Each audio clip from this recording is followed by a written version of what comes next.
Yeah. So some of the availability with people tomorrow. Isaiah had an ankle early first half versus Providence. He's been limited. But we expect him to be able to play. Always been limited. Didn't do anything yesterday. Tyrese on Thursday rolled an ankle in a shooting drill. He's been out the last two days.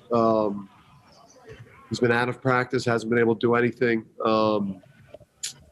So he'll be a game time decision.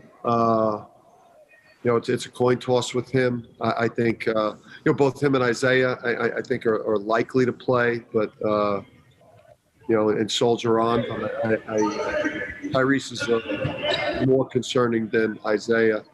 A Cook is back tomorrow, healed from the shin, so he's a go tomorrow, back in the mix. And Bouknight will not be available for tomorrow's game. Go ahead, Gav. Dan, with some of the guys kind of beat up a little bit, what kind of adjustments do you have to make, or should you just kind of see what they can give you tomorrow? Yeah, I think just kind of see what they can give us. I think we were thinking, start Andre, get Andre in there. Get Andre in there to start this one anyway. So it gives us an opportunity to get him out there, get his first college start, and we'll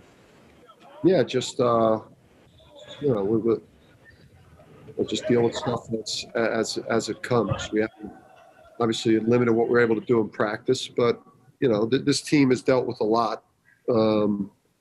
Has dealt with a lot this year, so we should be pretty comfortable in this. Neil? Dan, did James have any kind of setback, or was it just you kind of have like a more definitive idea of when he might come back from the doctor this week or last week? Yeah, I mean, as of right now, he's in practice.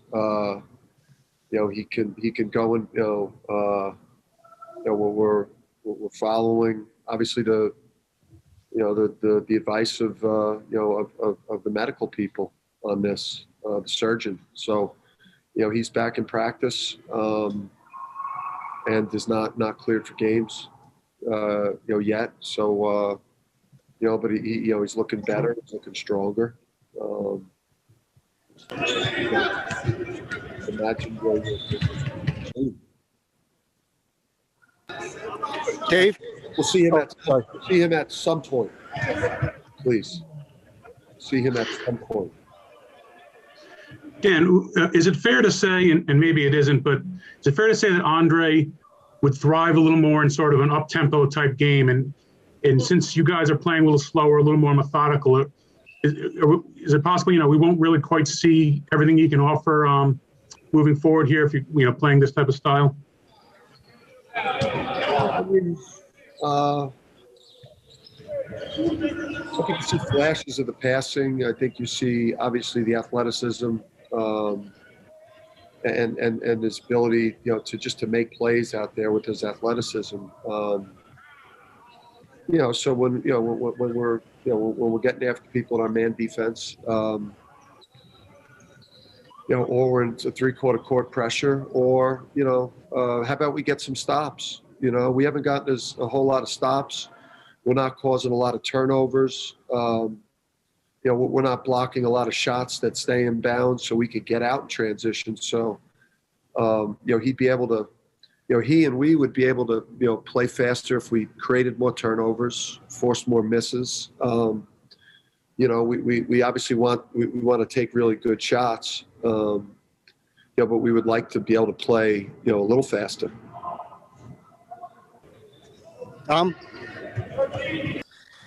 Dan, Xavier's probably one team that's gone through something similar to what you guys have. They've had a lot of stoppages. They've only played once since January 10th.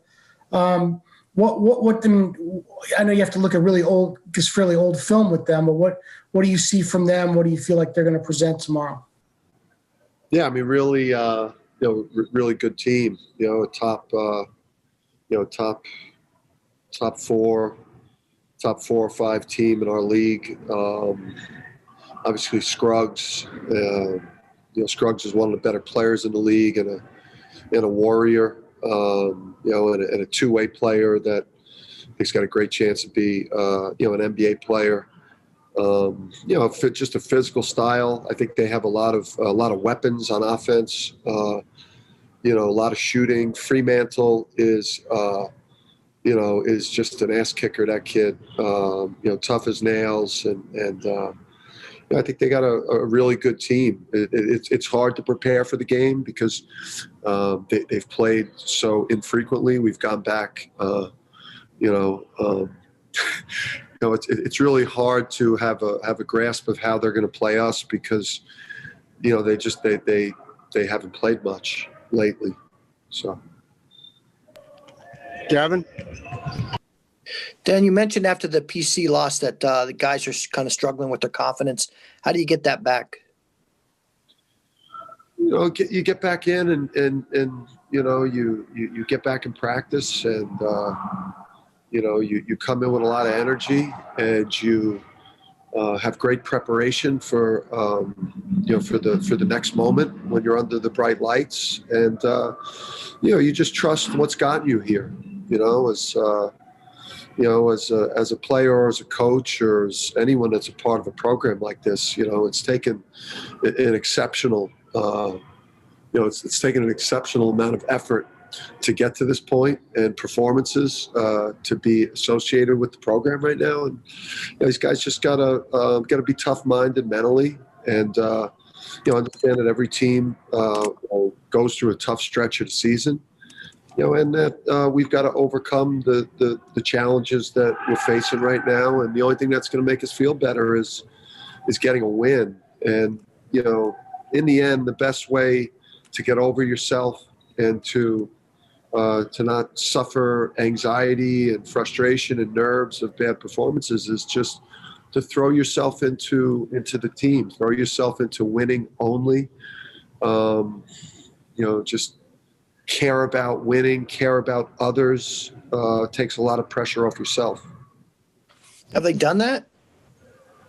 Yeah, the guys have been good. I mean, listen, it's a lot of, when you watch the film of the other night and you watch the film coming out of some of these losses, the film doesn't lie. It always tells the story of the game. And, I think that there's another level, especially under the current circumstances of what we've dealt with up to this point with injuries. Is there's another level of desperation that we've got to get to in terms of loose balls, in terms of tracking down long rebounds, in terms of sacrificing our body.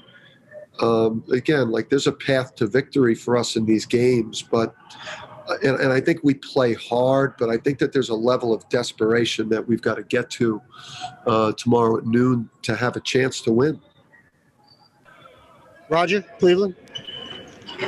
And what is it that you're most confident about now offensively until Book can come back? Is there something that you truly believe can come out of this team offensively and show itself? Yeah, I think I think we got to continue to try to pound the ball inside. With Adama, I think we've got to try to try to get Isaiah. It's not necessarily his bread and butter, but trying to get him more opportunities in the post. So just trying to get the ball inside more. And then just trying to, I guess, the last couple of days, because there's not a guy right now that we could go to that's gonna bail us out, or that we could just run things for, that's just gonna take over.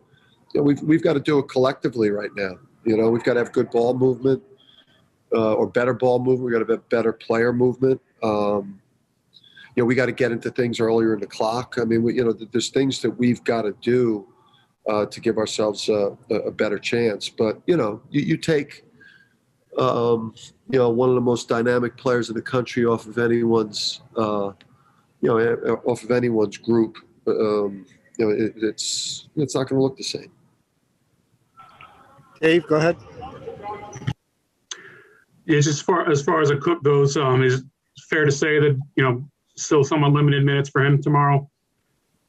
You know what? He had a shin, which really set him back, maybe a week, maybe even a little bit more where he couldn't practice. And, we obviously got him checked out and got him MRI'd and everything came back clean. And he's had this team needs, an infusion of energy. I think Dre is going to give us that. I think Adama gives us that with his confidence. Cook's got a tremendous spirit out there. Obviously, he's less than 12 months out from his in terms of recovery from the injury. So Cook's not going to come back and save us, but he's looked better in practice since he's returned from the shin. So I think you have to have fair expectations for a guy that's less than a year away from Achilles. But how well he performs is going to dictate his minutes. Because we're searching right now. Charlotte? Hey, Dan, kind of just to follow up on that, have you seen anyone, I guess, step up in practice over the last few days, especially with the injuries, maybe in terms of like leadership, just trying to get the team together and rally ahead for tomorrow, talking about that energy that you need? Yeah, I mean, Andre's been great. I mean, Andre's a natural leader. I don't think I've had a captain. When I was at Rhode Island, I had, 10 captains my last year. So, I've never really, given that mantle to a player, but his enthusiasm and, his attention to detail, his passion for the game. And, he's like a pretty impressive guy that way. For a young player too, he's had the loudest voice in practice. Really for the last several days, really since he's been thrown into the mix here, coming off the injury. Adama's got tremendous, quiet leadership ability. He does it through his work. It's not an incredibly vocal group, so. A lot of it right now is coming from the young guys, and I think that this team got used to a lot of that coming from Book, and because Book is an alpha, and so losing Book, I think has affected the personality of the team a lot, and I think Dre's been infusing a lot of energy, trying to follow up on that. How, I guess, involved is Book on the sidelines in practice, kind of being with Andre, kind of trying to take over that, I guess, voice so much. What is Book able to give in terms of that, besides like on the sidelines during games and stuff? Yeah, he's in practice, so he's actually he's in the practices. So I don't know what on the sideline during the games, I don't know exactly what he's doing in terms of his vocal, how he's helping us verbally, because I'm dealing with the game. But it's hard for a guy when you're out and you're watching the team lose and struggle a little bit. It's hard for you to be really vocal, because you're not out there, and it hurts him that he's not out there. So he's a lot more vocal and verbal, and he's got more energy when he's active, and I think that goes for just about any player that's hurt and can't help his team.